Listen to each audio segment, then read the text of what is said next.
Hello everyone, welcome to my channel online GS by Divakar. इस video में हम लोग दिसंबर 2019 के जो फर्स्ट पेपर हुए थे 10 सेट हुए थे इसमें, और इन 10 सेट में जो आपका लॉजिकल रीजनिंग से प्रश्न पूछा गया है, यानी कि यूनिट नंबर 6 से जितने प्रश्न आए हैं इसमें आपका लॉजिक भी है, भारतीय तर्कशास्त्र भी है यानी लॉजिक, इंडिया लॉजिक, और इसमें आपका साथ ही साथ जो वेन डायग्राम से प्रश्न आते हैं, और यानी कि पूरा 6 नंबर का जो यूनिट है आपके पास वो पूरा यहाँ से आपका कवर हो जाएगा। और 5 प्रश्न जो आपके आएंगे यहाँ से निश्चित तौर पे आपका मिल जाएगा। ये मैं इसलिए बोल रहा हूँ क्योंकि जब आप आगे डिटेल में देखेंगे तो उससे रिलेटेड जो इन्फॉर्मेशन रहेगी, जो इम्पोर्टेंट इन्फॉर्मेशन रहेंगी, उसको मैं आपको डिटेल्ड में यहाँ पे कराता चलूँगा। तो इससे क्या होगा कि उस टॉपिक से रिलेटेड जो भी नेक्स्ट क्वेश्चन बनेगा वो आप यहाँ पे कर जाएंगे। तो इसलिए यदि आप इस चैनल पे पहली बार आ रहे हैं तो चैनल को सब्सक्राइब करके बेल आइकन को क्लिक कर दीजिए और इस वीडियो को पूरा लास्ट तक देखिएगा, क्योंकि इसमें हमने लगभग 50 प्रश्न शामिल किए हैं और ये 50 प्रश्न से इस बात की गारंटी है कि आपको पूरा यूनिट समझ में आ जाएगा प्रॉपर तरीके से। ठीक, तो स्टार्ट करते हैं हम लोग यहाँ से। पहला जो प्रश्न है हम सभी के लिए, और जैसे मान लीजिए इसकी थ्योरी यदि आपको चाहिएगा तो पेड कोर्स जो चल रहा है वहाँ पे आप फर्स्ट पेपर लिख के भेज दीजिएगा, इस पे व्हाट्सअप कर दीजिएगा, तो हम आपको उसका PDF प्रोवाइड करा देंगे जिस भी यूनिट का आपको प्रॉपर तरीके से चाहिएगा। ठीक, और टॉपिक वाइज वहाँ पे बनाया गया है आपका, और प्रीवियस ईयर के क्वेश्चन ये जो हम यहाँ पे सॉल्व करा रहे हैं जिसको आप लोग देख लीजिएगा प्रॉपर तरीके से। तो स्टार्ट किया जाए कि पहला जो प्रश्न है कि निम्नलिखित में से कौन सा युग्म या कौन सा विकल्प प्रत्येक विधेयात्मक तर्क वाक्य की विशेषता से संबंधित है, जो इस बात से निर्धारित होता है कि तर्क वाक्य वर्ग समावेशन को स्वीकार करता है अथवा अस्वीकार करता है। अब इंग्लिश में भी देखिए, which of the following refers to an attribute of every categorical preposition. क्या आ गया? Proposition, categorical preposition. अब देखिए जब आप सिलेबस उठाएंगे तो सिलेबस में आपका ये चीज़ें प्रॉपर तरीके से मेंशन है, उसमें डायरेक्ट इन्होंने मेंशन ही कर रखा है कि स्ट्रक्चर ऑफ कैटेगरिकल प्रोपोजिशंस। समझ में आई बात? तो यहाँ से आपका विधेयात्मक तर्कवाक्य की विशेषता की बात कर रहा है, और ऑप्शन दिया है क्वालिटी यानी गुण, परिमाण, वितरण या फिर तुलना। तो जो आपका गुण है, सही उत्तर क्या हो जाएगा? यहाँ पे आपका गुण हो जाएगा। तो यहाँ पे जो सही उत्तर क्या हो जाएगा कि गुण, यानी क्वालिटी जो है ये प्रत्येक विधेयात्मक तर्कवाक्य की विशेषता से संबंधित होता है, जो इस बात को भी स्वीकार करता है या अस्वीकार करता है कि तर्क वाक्य समावेशन हो रहा है कि नहीं हो रहा है। यानी कि प्रत्येक वाक्य में क्या होता है, एक उद्देश्य पद होता है, दूसरा विधेय यानी सब्जेक्ट और ऑब्जेक्ट होता है, और तीसरा क्या होता है, उनको जोड़ने वाला जो होता है उसे योजक कहते हैं। अब ये चीज़ें हमने आपको फर्स्ट और सेकेंड लेक्चर में ही कंफर्म कर दिया था। दूसरा जो प्रश्न है कि हेत्वाभास, इसमें प्रतिवादी की स्थिति को वास्तव में युक्तिसंगत से अधिक अतिशय या अयुक्ति संगत के रूप में दर्शाया गया हो तो उसे क्या कहा जाता है? दिया है कि ऐसे है हेत्वाभास यानी fallacy, a fallacy in which of opponent position is depicted as being more extreme और unreasonable then is justified by what was actually asserted is called।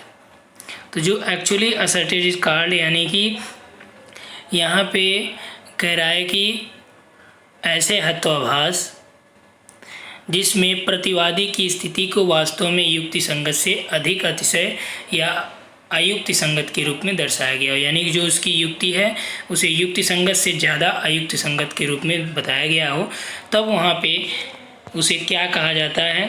यहाँ पे दिया गया है आर्गुमेंटम एंड वेक्यूलम, द रेड हेरिंग, आर्गुमेंटम एंड होमिनम, स्टामैन। तो सही उत्तर क्या हो जाएगा? स्टामैन। यहाँ पे। तो जो अनुमान किया जाता है, तो अनुमान करते समय हेतु वास्तव में हेतु नहीं होता है, परंतु हेतु जैसा प्रतीत होता है या आभास होता है। तो अनुमान में जो दोष उत्पन्न होता है, यही दोष हेत्वाभास कहा जाता है। ऐसे हेत्वाभास जिसमें प्रतिवादी की स्थिति को वास्तव में युक्त संगत से अतिशय या युक्त संगत के रूप में दर्शाया गया हो, तो उसे स्ट्रामैन कहा जाता है। अगला है, कुछ छात्र कर्तव्यनिष्ठ हैं। कुछ छात्र कर्तव्यनिष्ठ हैं, यह किस प्रकार के तर्कवाक्य का उदाहरण है? अब देखिए, ये हमने आपको प्रॉपर तरीके से कराया था। चलिए, पहला दिया है सार्वभौम विधेय, फिर सार्वभौम निषेध, फिर विशेष विधेय, फिर विशेष निषेध। हमने क्या बताया था आपको कि ए यानी कि आल हो गया, सर्व यूनिवर्सल अफर्मेटिव। ई बताया था कोई नहीं, इसे यूनिवर्सल निगेटिव। और उसके बाद हमने आपको बताया था कि पर्टिकुलर निगेटिव में कुछ नहीं, कुछ नहीं यानी ओ टाइप का जो रहेगा। पर्टिकुलर अफर्मेटिव में आपका आई रहेगा यानी कुछ, यहाँ पे पॉजिटिव सेंस आए। ठीक, तो यहाँ पे दिया है कि कुछ छात्र कर्तव्यनिष्ठ हैं, तो कौन सा हो जाएगा? पर्टिकुलर अफर्मेटिव यानी विशेष विधेय। समझ में आई बात? क्लियर हुआ इतना? चलिए नेक्स्ट है, हर कोई पार्टी में जा रहा है, आपको भी जाना चाहिए। इस अनुमान कथन में से कौन सा तर्क दोष है कि हर कोई पार्टी में जा रहा है, आपको भी जाना चाहिए? एड पॉपुलम या इक्विनोकेशन यानी अनेकार्थक, या एड वेरिक्यूनेडियम या एड इग्नोरेंटम। अब देखिए, यहाँ पर दिया है कि हर कोई पार्टी में जा रहा है, आपको भी जाना चाहिए। तो ये जो आपका तर्क दोष है, ये एड पॉपुलम प्रकार का तर्क दोष है। अब देखिए, जो यहाँ पे लिखा गया आपको यही समझना है, क्योंकि परीक्षाएं नज़दीक हैं, बहुत ज़्यादा डीप में जाने की आवश्यकता नहीं है। और लॉजिक का जो ये पार्ट है बहुत ही टफ होता है, ईज़िली आपको चीज़ें ये प्रॉपर तरीके से समझ में तो नहीं आएंगी, क्योंकि कुछ चीज़ें जैसे आपका यहाँ पे देखिए एड पॉपुलम दिया है, और यहाँ पे इग्नोरेंटम है, वेरिक्यूनेडियम है। अब इसके लिए प्रॉपर तरीके से एक अलग से बुक आपको पढ़नी पड़ेगी, तब वहाँ पे ये चीज़ें क्लियर हो पाएंगी। तो यहाँ पे देखिए कि आपको बस केवल यही समझ के जाना है कि हर कोई पार्टी में जा रहा है, आपको भी जाना चाहिए। ये अनुमान कथन में एड पॉपुलम तर्क दोष है। अब थोड़ा सा इसमें हम आपको समझा दे रहे हैं, समझ में आया तो अच्छी बात है, नहीं तो जो है वो आप रट लीजिए। एड पॉपुलम तर्क दोष को लोकप्रिय कुतर्क भी कहा जाता है। जैसे कुछ लोग नहीं कहते हैं कि हर कोई पार्टी में जा रहा है, आप क्यों नहीं जा रहे हैं, आपको भी जाना चाहिए। तो ये कुतर्क की बात है, यानी लोकप्रिय कुतर्क है, जो कभी कभी गणतांत्रिक कुतर्क का भी रूप धारण कर लेता है। इस प्रकार के तर्कशास्त्र में किसी दावे को इस प्रकार या इस आधार पर सत्य ठहराए जाने का प्रयास किया जाता है जो कि उसे बहुत या अधिकतर लोग मानते हैं, और ऐसे मिथ्या तर्क को ही एड पॉपुलम बोला जाता है। क्या बोला जाता है? एड पॉपुलम बोला जाता है। जैसे मान लीजिए कहा जाए कि देश के अधिकतर लोग गांव में रहते हैं, इसलिए देश में विकास के लिए क्या योजनाएं होनी चाहिए, यह सबसे अधिक गांव वाले जानते हैं। अगला, सभी छात्र ने अपनी परीक्षा उत्तीर्ण की और कतिपय छात्रों ने अपनी परीक्षा उत्तीर्ण नहीं की, यानी कुछ ने उत्तीर्ण की और कुछ ने नहीं उत्तीर्ण की। एक तरफ दिया है कि सभी छात्रों ने अपनी परीक्षा उत्तीर्ण की, दूसरा में दिया है कि कतिपय छात्रों ने परीक्षा उत्तीर्ण नहीं की। एक तरफ ये कह रहा है कि सभी ने उत्तीर्ण की, दूसरी तरफ ये कह रहा है कि कुछ ने नहीं किया। नीचे दिया है ऑप्शन में विरोधाभास है, अधिआश्रित है, उपाश्रयी है, विपरीतार्थी है। अब देखिए, यहाँ पर देखिए, एक तरफ कह रहा है कि सभी पास हैं, दूसरी तरफ कह रहा है कि कुछ ऐसे हैं जो पास नहीं हैं। तो ये क्या हो जाएगा, इसका विरोधाभास हो जाएगा कि विपरीत होगा। तो इसमें जो आपका सही उत्तर हो जाएगा कंट्राडिक्टरी। कैसे? ये आपका यूनिवर्सल अफर्मेटिव हो जाएगा। सभी छात्र अपनी कक्षा परीक्षा उत्तीर्ण की, कुछ छात्रों ने उत्तीर्ण नहीं किया यानी ओ। ये आपका पर्टिकुलर नेगेटिव टाइप का हो गया। तो ए और ओ का जो संबंध है विरोधाभास का होता है ये, जबकि इसके अपोजिट संबंध क्या होता है, ई यदि आ जाए तब वो अपोजिट हो जाता है। निम्न में से किस प्रमाण के संदर्भ में लौकिक और अलौकिक के मध्य अंतर किया जाता है? किसमें जो है लौकिक और अलौकिक के बीच अंतर किया जाता है? अब देखिए यही चीज़ें यहाँ पे भी दिया है। तो जो सही उत्तर इसका हो जाएगा अनुमान है, उपमान है, प्रत्यक्ष है, शब्द है। तो सही उत्तर यहाँ पे आपका प्रत्यक्ष हो जाएगा, प्रिसेप्शन हो जाएगा। अब देखिए ये कैसे होगा कि प्रत्यक्ष प्रमाण के संदर्भ में लौकिक और अलौकिक के मध्य अंतर होता है। यानी कि जब भी प्रत्यक्ष प्रमाण हो, एक होता है लौकिक जिसे देख पाएँ, दूसरा होता है अलौकिक। तो भारतीय दर्शन के संदर्भ में प्रत्यक्ष प्रमाण 3 प्रमुख प्रमाणों में से एक है और यह प्रमाण सबसे श्रेष्ठ माना जाता है। प्रत्यक्ष का अर्थ क्या होता है? प्रत्यक्ष यानी कि जो आँखों के सामने घटित हुआ हो। व्यापक अर्थों में ये कहा जाए कि 5 इंद्रियों के सामने घटित और उस ज्ञान को क्या बोलेंगे? प्रत्यक्ष बोलेंगे। 6 प्रकार से मान लीजिए सुन के आप कर रहे हैं, सूंघ के कर रहे हैं, आपके मानस चक्षुओं से हो रहा है, स्पर्श करके कर रहे हैं, ठीक। तो ये सभी चीज़ें यहाँ पे आती हैं। अगला है कि सभी बाघ पशु हैं, ये किस प्रकार के तर्क वाक्य का उदाहरण है? सभी की बात आ गया यानी आल, क्या हो जाएगा? यूनिवर्सल अफर्मेटिव, सार्वभौम विधेय, ठीक। क्या हो जाएगा? सार्वभौम विधेय। अगला देखिए, इसका इस तरह से भी आप बना सकते हैं, सभी बाघ पशु हैं। तो ये आपका क्या हो गया? बाघ हो गया, ये आपका पशु हो गया, तो ये इसके अंतर्गत शामिल हो गया। तो ये सार्वभौम विधेय हो गया। कौन से तर्क वाक्य हैं जो एक ही समय में सत्य हो सकते हैं किंतु एक समय में असत्य नहीं हो सकते हैं? यानी कि एक ही समय में वो सत्य हो सकते हैं लेकिन एक समय में असत्य नहीं हो सकते। विपरीतार्थी, विरोधाभासी, उपविपरीतार्थी या आश्रित। तो यहाँ पे जो आपका सही उत्तर है उपविपरीतार्थी, यानी ये एक समय में सत्य तो हो सकते हैं लेकिन एक साथ और एक समय में असत्य नहीं हो सकते। समझ में आई बात? जैसे विपरीतार्थी का मतलब आपका आई और ओ मान सकते हैं आप। यहाँ पे दिया है कुछ केले, चलिए समझ लीजिए, यहाँ पे कुछ केले आम हैं। नीचे दिया दूसरे में कुछ केले आम नहीं हैं। अब एक समय ये आपका सत्य हो सकता है। सत्य कैसे? मान लीजिए ये आपका आम हो गया, ये केला हो गया। तो पहले वाले के अकॉर्डिंग ये वाला जो है केला आम है, लेकिन इसके अकॉर्डिंग ये वाला केला आम नहीं है। समझ में आई बात? अब यहाँ पे ये कहा जा सकता है कि ये दोनों सेंटेंस सही हैं। क्यों? क्योंकि एक तो ये सेटिस्फाई कर रहा है, दूसरा ये भी सेटिस्फाई कर रहा है। अब ये कहा जाए कि ये गलत हैं, तो गलत नहीं है, दोनों गलत नहीं हैं। कैसे गलत नहीं है? चलिए यहाँ से समझ लीजिए, ये दिया है यहाँ पे कि ये दोनों एक दूसरे से, जब मान लीजिए ये पहले स्टेटमेंट दिया कि कुछ हैं आम, कुछ केले आम हैं, तो ये वाले तो केले आम है ही, तो गलत कहाँ से हो जाएगा? तो इसलिए आपका ये उपविपरीतार्थी यानी आई और ओ वाले सेंटेंस हो जाएंगे, जो विशेष विधेय और विशेष निषेध वाले। ईश्वर के अस्तित्व को सिद्ध करने के लिए भारतीय तर्कशास्त्रीय न्याय परंपरा द्वारा किस प्रमाण का उपयोग करते हैं? यानी कि ईश्वर है, इसको सिद्ध करने के लिए भारतीय जो शास्त्रीय हैं, तर्कशास्त्री, ये क्या करते हैं? तो जो भारतीय तर्कशास्त्री हैं, ईश्वर है, इसको सिद्ध करने के लिए अनुमान प्रमाण का यूज करते हैं। किस प्रमाण का? अनुमान प्रमाण का यूज करते हैं। यानी ईश्वर के अस्तित्व को सिद्ध करने के लिए किस प्रमाण का यूज होता है? अनुमान प्रमाण का यूज होता है। अनुमान जो है ये दर्शन और तर्कशास्त्र का एक बीच का पार्ट होता है। तो भारतीय दर्शन में जो ज्ञान प्राप्ति के साधन का ही नाम प्रमाण होता है और अनुमान भी एक प्रकार का प्रमाण होता है।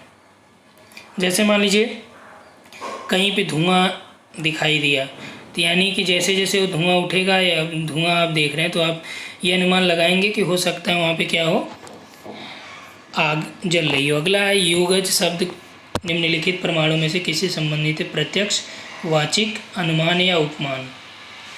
तो योगज जो शब्द है ये आपका किससे संबंधित है? प्रत्यक्ष प्रमाण से संबंधित है। भारतीय दर्शन में प्रत्यक्ष प्रमाण 3 प्रमुख प्रमाणों में से एक माना जाता है। कई बार आपको मैंने बताया, प्रत्यक्ष जो है ये शाब्दिक अर्थ इसका होता है कि जो आँख के सामने हो या इंद्रियों से हम लोग उसे पता किए, आँख, कान, नाक, जिह्वा, त्वचा। ठीक, अगला देखते हैं हम लोग। नीचे 2 आधार वाक्य दिए हैं और 4 निष्कर्ष दिए गए हैं। पहले आधार वाक्य पढ़िए। ठीक, आधार वाक्य कह रहा है कि सभी डायरियाँ कापियाँ हैं। अब इस तरह के जो प्रश्न आए उसको आपको क्या करना है? वेन डायग्राम मेथड हमने आपको बताया है। ठीक, सभी डायरियाँ कापियाँ हैं। सभी डायरियाँ यानी ये क्या हो गया? सभी डायरी हो गई। सभी डायरियाँ कापियाँ हैं, ये क्या हो गया? कापी हो गई। कापी ये आपका डायरी हो गया। ठीक, दूसरा कह रहा है कि कोई भी कापी पुस्तक नहीं है। कोई भी कापी पुस्तक नहीं है, तो यहाँ पे बना दीजिए पुस्तक। इससे क्या है संबंध? कुछ नहीं है तो कोई भी कापी पुस्तक नहीं है। निष्कर्ष देखिए, कुछ डायरियाँ पुस्तकें हैं। कुछ डायरियाँ पुस्तकें हैं, एकदम नहीं। कुछ डायरियाँ पुस्तकें हैं, ये पुस्तक और डायरी का कोई संबंध यहाँ पे प्रदर्शित नहीं हो रहा, इसलिए ये रंग हो गया।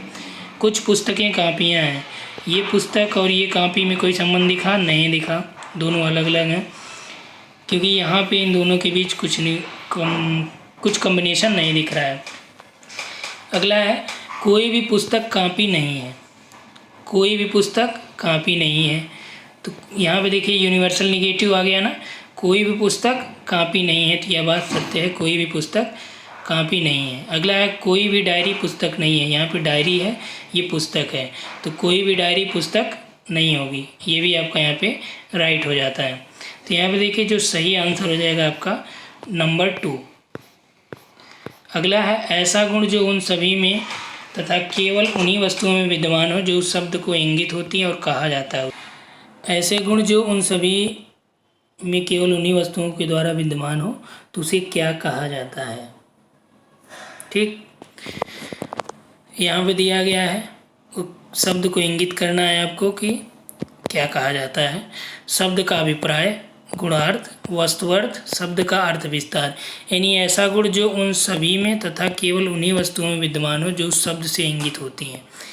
तो इससे सही विकल्प का चयन करना है आपको। तो यहाँ पे देखिए कि क्या हो जाएगा, ये ऐसे गुण जो उन सभी में तथा केवल उन्हीं में विद्यमान होता है, तो उसके लिए आपका ये होता है कि शब्द का जो गुण है, गुणार्थ, शब्द का जो अभिप्राय है, ठीक, ये कहा जा सकता है। शब्द का शब्दार्थ के बारे में बात किया जा सकता है। लेकिन यहाँ पे देखिए कि वस्तुअर्थ का भी मतलब होता है कि जो वस्तु का अर्थ है। ऐसे गुण जो उन सभी में तथा केवल उन्हीं वस्तुओं में विद्यमान हो जो उस शब्द को इंगित करता हो। ठीक, तो हालांकि यहाँ पे आंसर आपका ए और बी होगा। वस्तुअर्थ का मतलब कि मान लीजिए कुछ दिया गया डायरेक्ट इसका मतलब, लेकिन इसके गुण की बात इसमें नहीं की जाती, लक्ष्यार्थ में गुण शामिल हो जाता है। एक ऐसा अनौपचारिक दोष जिसमें युक्ति के निष्कर्ष को किसी एक आधार वाक्य में पहले ही मान लिया जाता है, निम्न में से किसके द्वारा जाना जाता है? आत्मश्रेण, सर्कुलर आर्गुमेंट, इग्नोरेशियो एलनकाई या आत्मश्रय दोष। और आगे भी आपका इस आधार पे यहाँ पे बनाया गया है कि किसके द्वारा ये पता किया जा सकता है। तो आत्मश्रेण के द्वारा, सर्कुलर आर्गुमेंट के द्वारा, आत्मश्रय दोष के द्वारा, इन तीनों के द्वारा ये पता लगाया जा सकता है। भारतीय शास्त्रीय तर्कशास्त्र की परंपरा के अनुसार अनुमान के संदर्भ में कौन सा सही नहीं है? अनुमान के बारे में क्या सही नहीं है? तो अनुमान यानी ये साध, लिंग या साधन मध्य पद है, एक पक्ष एक गौण पद है, साध एक प्रमुख पद है, हेतु एक गौण पद है। तो अनुमान में क्या होता है? अनुमान में जो है हेतु एक गौण पद नहीं होता। इसमें कौन सा सही नहीं है? तो इसमें गौण पद नहीं होता हेतु, बल्कि ये मुख्य पद में शामिल होता है, प्रमुख पद में होता है। तो अनुमान के संदर्भ में कौन सा कथन सही है कि लिंग साधन साध्य पद है, मध्य पद है, पक्ष एक गौण पद होता है, साध एक प्रमुख पद इसमें होता है भारतीय तर्कशास्त्र में। क्लियर हुआ यहाँ तक? चलिए नेक्स्ट आते हैं। यदि ए बी का सीधा समानुपाती है, यदि ए बी का सीधा समानुपाती है, proportional to B, B C का व्युत्क्रमानुपाती है, बी प्रोपोर्शनल 1/c, बी सीधा व्युत्क्रमानुपाती है, सी और डी समानुपाती हैं, सी प्रोपोर्शनल टू डी।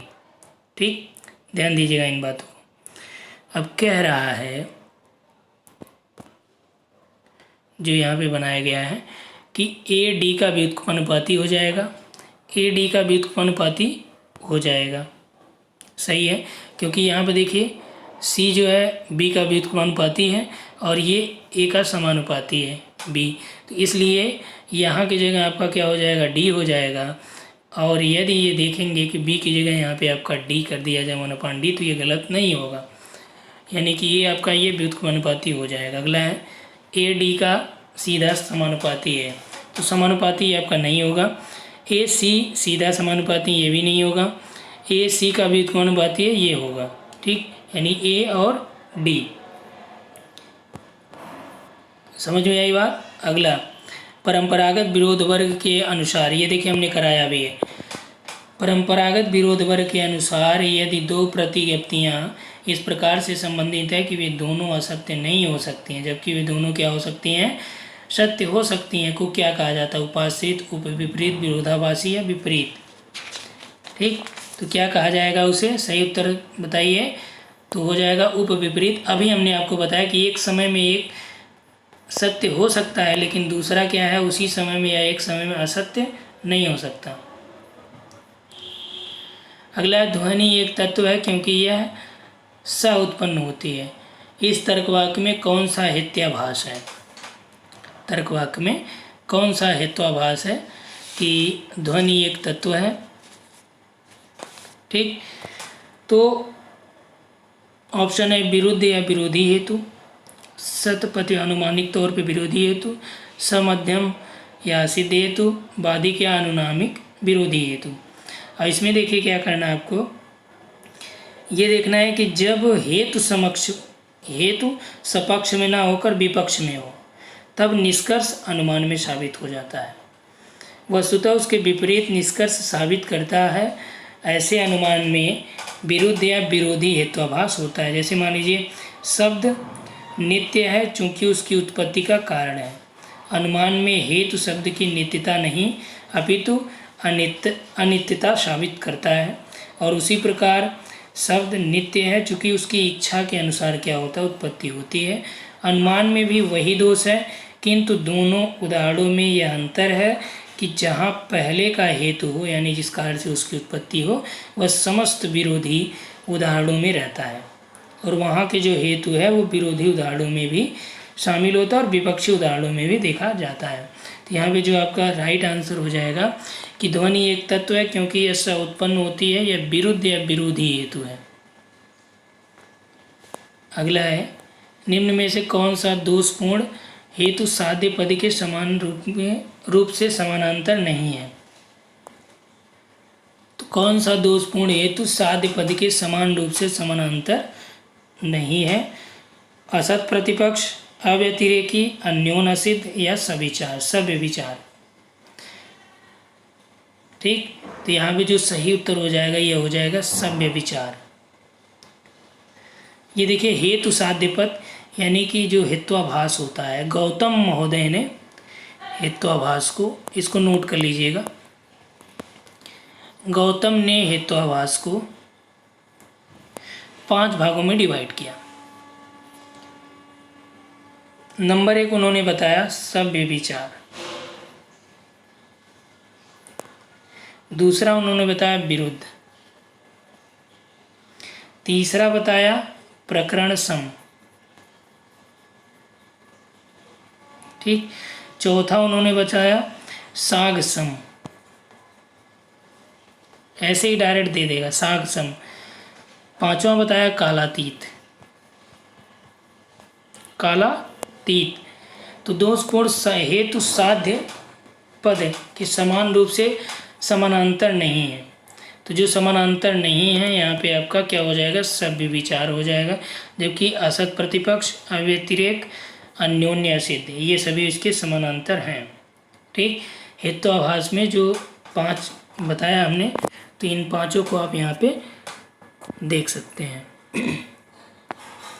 नेक्स्ट आइए, कुछ यस पी हैं, इसका प्रतिलोम कौन सा हो जाएगा, तो कुछ यस पी हैं, इसका प्रतिलोम क्या हो जाएगा, कुछ यस पी नहीं है, कुछ पी यस नहीं है, कुछ पी एस हैं, कोई पी एस नहीं है। अब देखिए इसके उल्टे की बात कर रहे हैं, यानी कि इसका 2 टाइप का हमने बताया था, यूनिवर्सल और पर्टिकुलर। तो इसमें आप ये भी कर सकते हैं, कुछ यस पी हैं, इसका प्रतिलोम यदि आप करेंगे कुछ यस पी नहीं है, ये प्रतिलोम नहीं बल्कि उपविरोधी हो जाएगा। क्या हो जाएगा, उपविरोधी हो जाएगा। उपविरोधी या उपविपरीत। ठीक, तो ये आपको नहीं करना है। अगला कुछ पी यस नहीं है, ये भी नहीं होगा। कुछ पी यस है, यहाँ पे कुछ यस क्या है, पी है। चलिए, कुछ यस पी है, यस हो गया, ये पी हो गया।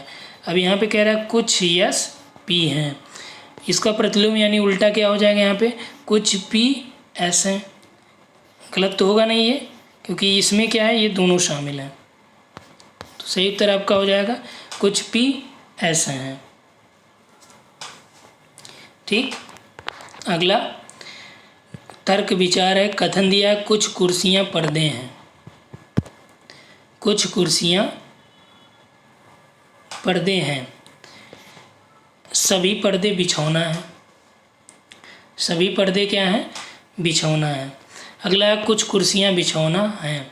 अब देखिए ये जो तर्क वाक्य का विन्यास पूछ रहा है, हमने आपको बताया था ना, ए ई आई ओ, सेम देखिए यही पूछा गया है। तो जितना आप लोगों को पढ़ाया गया है, यदि आप लोग फोकस करके बस उतना ही पढ़ेंगे, तो इस बात की गारंटी है कि आप यहाँ पे जो 5 प्रश्न यहाँ से आएंगे, उन 5 प्रश्नों को आप कर जाएंगे।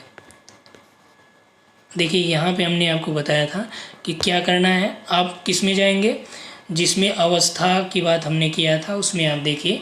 ठीक, अवस्था वाले में ये ऑलमोस्ट आपका 2nd या 3rd लेक्चर रहा होगा, उसमें आप देखिए जिसमें हमने बात किया था कि अवस्था और आकृति, ठीक, मूड और फिगर की बात किया था। वहाँ पे आप देखेंगे हमने बताया था कि यहाँ पे कुछ कुर्सियाँ पर्दे हैं, तो किस प्रकार का वाक्य हो जाएगा, विधेय विशेष विधेय। सभी पर्दे बिछौने हैं, कौन सा वाक्य हो गया, यूनिवर्सल अफर्मेटिव। कुछ कुर्सियाँ बिछौना है, तो ये भी क्या हो गया, विशेष विधेय। अब जो ये तर्क वाक्य का विन्यास क्या बना, आई ए आई, कुछ नहीं करना है, सिंपल सा। क्लियर हुआ कि नहीं। तो इसलिए यदि आपने अभी तक वो वीडियो या नोट्स आपने नहीं पढ़ा हो, तो उस नोट्स को प्रॉपर तरीके से पढ़ लीजिए। अगला देखिए, शास्त्रीय भारतीय तर्कशास्त्र की विचारधारा के अनुसार अनुमान के निहित सोपान अनुक्रम को दर्शाने वाला कौन सा अनुक्रम सही है।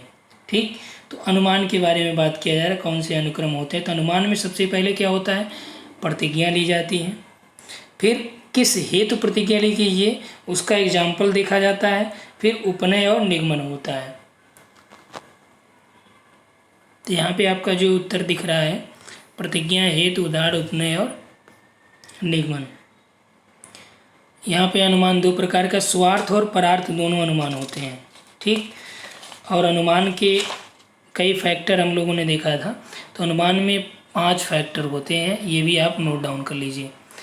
5 फैक्टर में नंबर 1 होता है प्रतिज्ञा। प्रतिज्ञा क्या करता है, जो बात सिद्ध करनी हो उसका कथन।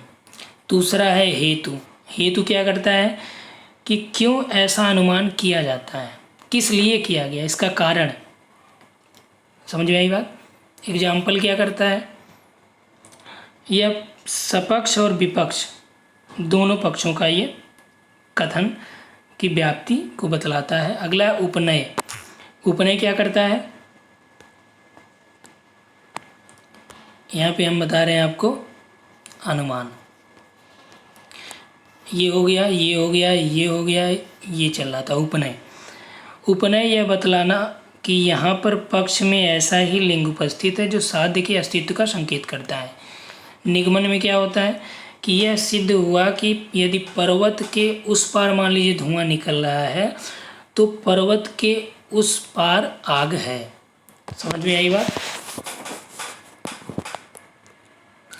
अगला प्रश्न है सामाजिक विज्ञान में केंद्रीय मुद्दा यह प्रश्न है कि प्राकृतिक विज्ञान की विधियों का प्रयोग कर सामाजिक दुनिया का अध्ययन किया जा सकता है। यह कथन किस विषय की ओर संकेत करता है?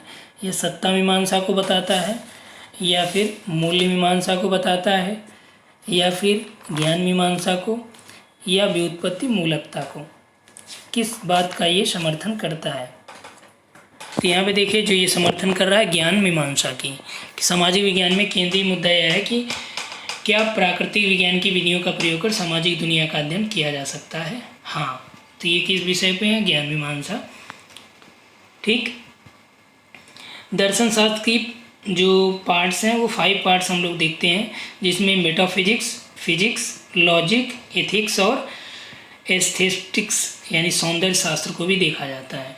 बाद में दर्शन शास्त्र के 3 मुख्य भाग निर्धारित किए गए, जिसमें 3 पार्ट में नंबर 1 रखा गया मेटाफिजिक्स यानी तत्व मीमांसा, दूसरा रखा गया एपिस्टेमोलॉजी यानी ज्ञान मीमांसा, तीसरा रखा गया एक्सियोलॉजी यानी कि मूल्य मीमांसा। ठीक। पहला क्या रखा गया? मेटाफिजिक्स यानी तत्व मीमांसा या सत्ता मीमांसा जिसे आप कह सकते हैं। समझ में आई बात। अब ज्ञान मीमांसा में क्या होता है कि जो ज्ञान के सामान्य अर्थ किसी वस्तु में घटना, कथन या सत्य को जानने की प्रयास किया जाए, ज्ञान के स्रोत, ज्ञान का स्वरूप, प्राप्त ज्ञान की प्रामाणिकता, इन सभी की बात की जाती है उसमें ज्ञान मीमांसा में। एपिस्टेमोलॉजी में एपिस्टेमोलॉजी 3 टाइप का होता है। ठीक। एक आपका होता है बुद्धिवाद। क्या होता है? बुद्धिवाद यानी रेशनलिज्म। दूसरा होता है अनुभववाद यानी एम्पिरिसिज्म। तीसरा होता है अंतःप्रज्ञानवाद यानी कि इंस्टीट्यूशनिज्म। ठीक। 3 टाइप हो गए इसके।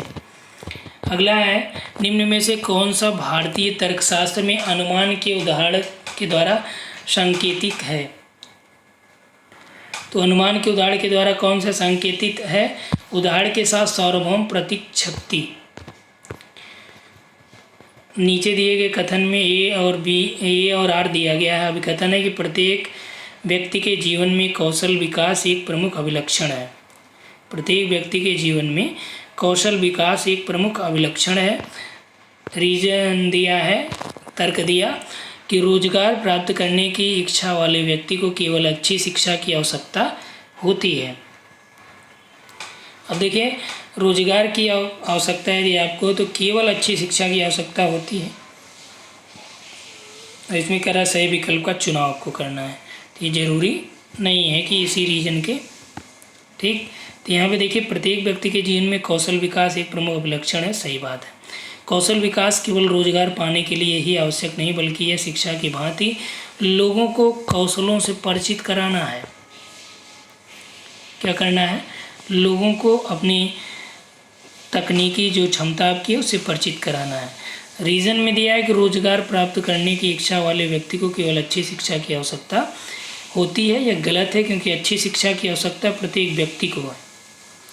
शिक्षा ही वह माध्यम है जिसके द्वारा व्यक्ति एक अच्छा इंसान बनने, व्यक्ति की अंतर्निहित क्षमता का व्यक्तित्व का विकास करने में संभव हो सकता है। तो यहाँ पे रोजगार पाने वाले व्यक्ति को ही अच्छी शिक्षा की आवश्यकता नहीं है बल्कि संपूर्ण मानव जगत को ये है। तो ये आपका रॉन्ग हो गया और ये राइट हो गया। 3rd कॉलम ए और कॉलम 2 को आपको यहाँ पे मिलान करना है।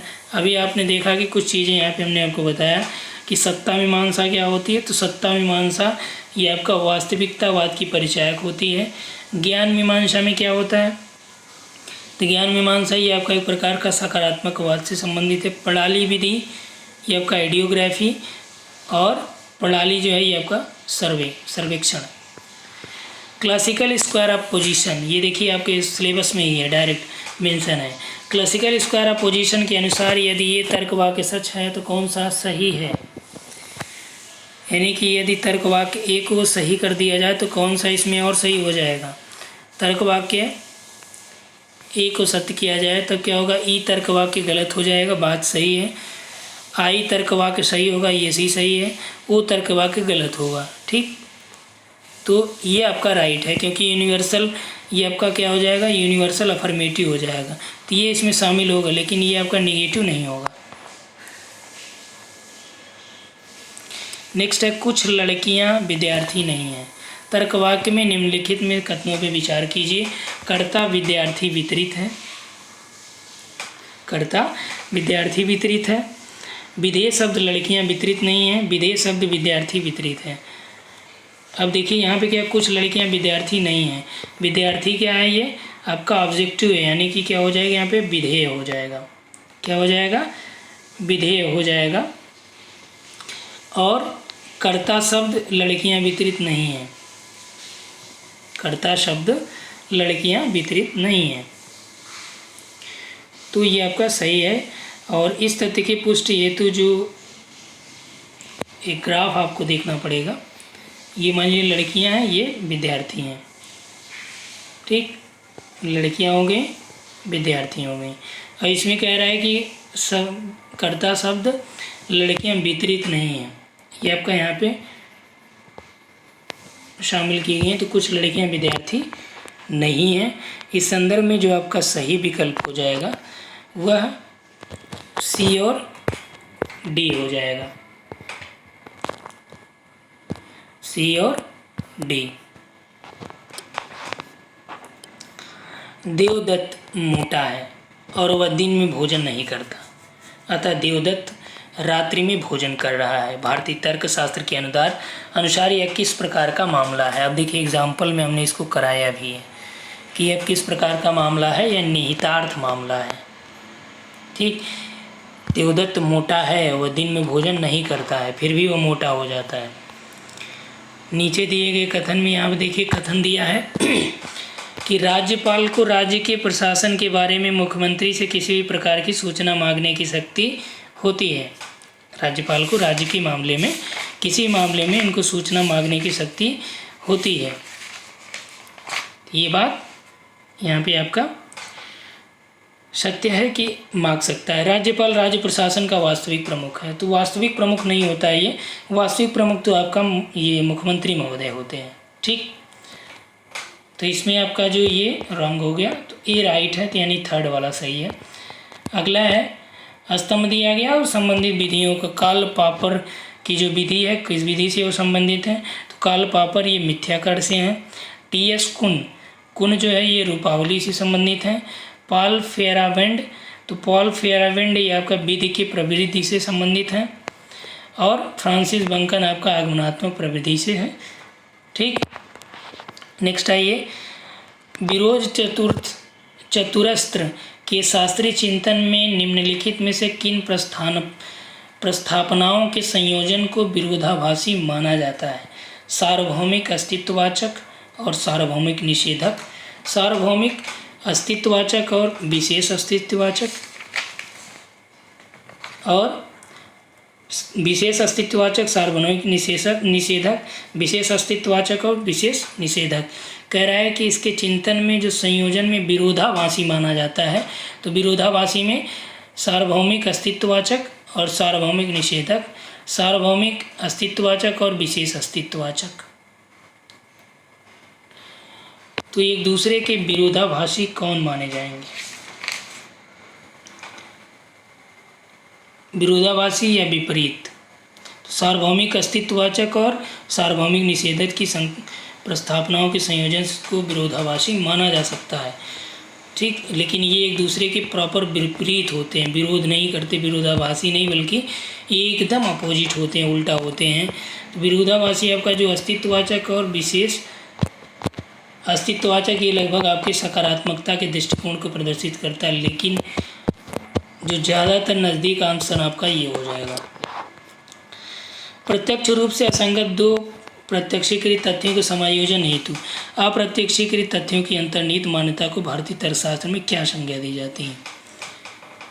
तो भारतीय तर्कशास्त्र में उसे क्या कहा जाता है, तो उसे कहा जाता है अर्थापत्ति। अब देखिए ये भी हमने आपको कराया है। ठीक, दो प्रत्यक्षीकृत तथ्यों के समायोजन हेतु अप्रत्यक्षीकृत तथ्य की अंतर्निहित मान्यता को भारतीय तर्कशास्त्र में अर्थापत्ति की संज्ञा दी जाती है। अर्थापत्ति की दो टाइप होते हैं, दृष्टा अर्थापत्ति और श्रुता अर्थापत्ति। ठीक, अगला है निरुपाधिक विज्ञप्ति के संदर्भ में कौन सा कथन है, इस पे विचार करना आपको। किस पे? निरुपाधिक प्रतिज्ञप्ति।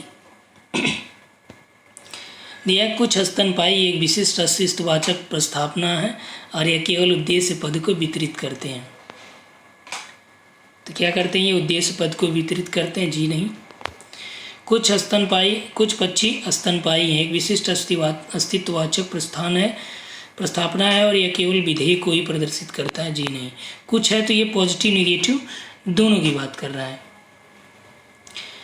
कुछ पक्षी स्तनपायी हैं, एक विशिष्ट अस्तित्ववाचक प्रस्थापना और यह उद्देश्य और विधेय दोनों को वितरित कर रहा है। अगला है कुछ पक्षी स्तनपायी हैं, यह विशिष्ट अस्तित्ववाचक और प्रस्थापना है और यह न तो उद्देश्य और न ही विधेय दोनों पद को वितरित करता है। तो ये आपका सत्य है। Right answer D. निम्न में से कौन सा भारतीय तर्कशास्त्र की शास्त्रीय विचारधारा के अनुसार निष्कर्ष की प्रक्रिया में हेतु पद को व्यक्त करता है? उदाहरण, कारण कथन, सिद्ध करने की प्रस्थापना या सिद्ध निष्कर्ष। इसमें जो प्रस्तुत करता है क्या? कारण और कथन। शुरुआत में हमने बताया था। अनुमान के संदर्भ में नीचे दिए गए उदाहरणों को व्यवस्थित कीजिए कि पर्वत अग्निमय है क्योंकि वहाँ धुआं है, जहाँ धुआं होता है वहाँ आग होती है। तो इसमें नियत सहचार्य के संबंध में अभिव्यक्त करना आपको। ठीक, नियत सहचार्य के संदर्भ में अभिव्यक्त करना है। अब देखिए इसमें ऑप्शन जो आपके पास दे रखा है कि पर्वत और अग्नि के मध्य नियत सहचार्य का संबंध है, नहीं है। अग्नि और धुएं के मध्य नियत सहचार्य का संबंध, यानी धुआं निकल रहा है तो यानी कि संभावना है, अनुमान है कि वहाँ पे आग होगी। ठीक, अगला है कौन सा कथन निरपेक्ष न्यायवाक्य के प्रथम लक्षण के संबंध में सत्य है? प्रथम लक्षण के संबंध में कौन सा सत्य है? इसमें आपका मध्य पद साध्य है, आधारिका का उद्देश्य एवं पक्ष आधारिका का विधेय है। सही है ये। अगला है कि अग्नि शीतल है क्योंकि यह एक पदार्थ है। इसमें से क्या हेत्वाभास या निष्कर्ष दोष का दृष्टांत है? अग्नि शीतल है क्योंकि यह एक पदार्थ है। अब देखिए इसमें क्या पता चलता है? इसमें पता चल रहा है कि बाधित यानी व्याघाती मध्य, अनुनानुमानिक व्याघाती मध्य। अगला, यदि दो प्रस्थापनाएं एक दूसरे को इस प्रकार संबंधित हों कि वे दोनों एक साथ सत्य हो सकती हैं यद्यपि दोनों एक साथ असत्य हो सकती हैं, तो संबंध को क्या माना जाएगा? अभी जस्ट पहले यही प्रश्न देखिए, फिर से रिपीट होके आया, दोबारा से रिपीट होके आया। तो इसे क्या बोला जाएगा कि कोई प्रस्थापनाएं एक साथ सत्य हो सकती हैं यद्यपि दोनों एक साथ क्या है? असत्य हो सकती हैं। तो एक साथ दोनों सत्य हो सकती हैं लेकिन एक साथ दोनों असत्य नहीं हो सकती हैं। तो यानी ये किस प्रकार का है? विपरीत है, तभी तो एक साथ सत्य हो जाएगा और एक साथ जो है असत्य हो जाएगा। जैसे कुछ केले आम हैं, कुछ की जगह बल्कि आप कर लीजिए कि सभी केले आम हैं और कोई केले आम नहीं है। ये दोनों एक दूसरे के एक साथ सत्य तो हो सकती हैं लेकिन असत्य नहीं हो सकती हैं। जैसे कुछ केले,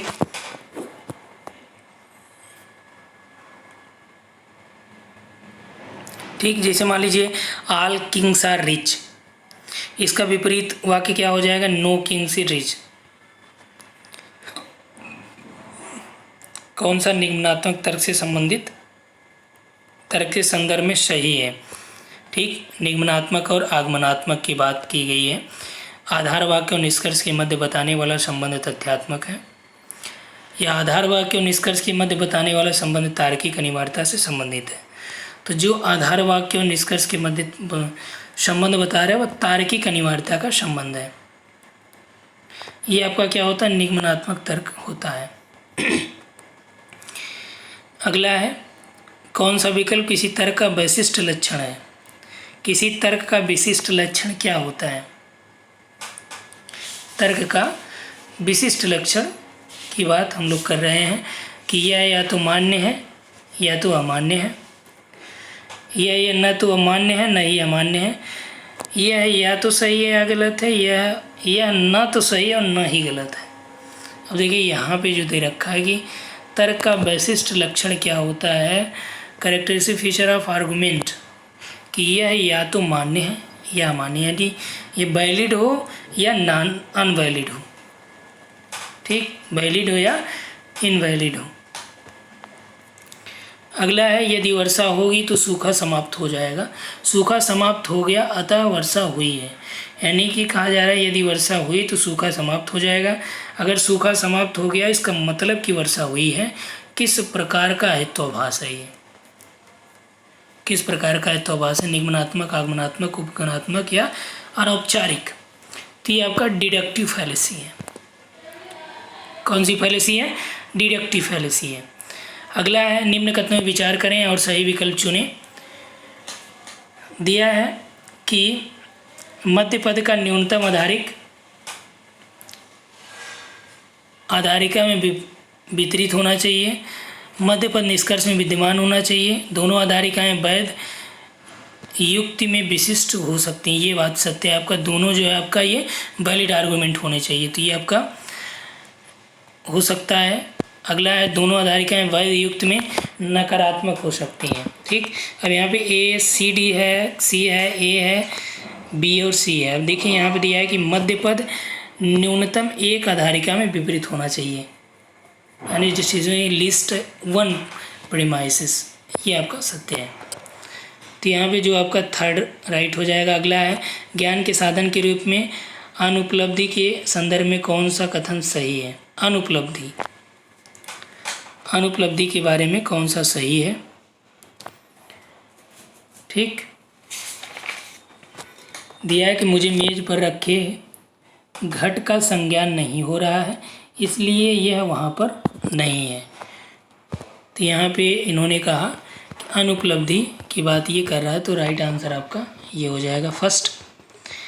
अगला है इस अस्पताल में कुछ नर्सें सफ़ेद वस्त्र नहीं पहनती हैं, कुछ चिकित्सक निजी प्रैक्टिस करते हैं और महंगी दवाइयाँ लिखते हैं, इसलिए इस अस्पताल में घटिया गुणवत्ता स्तर का उपचार होता है।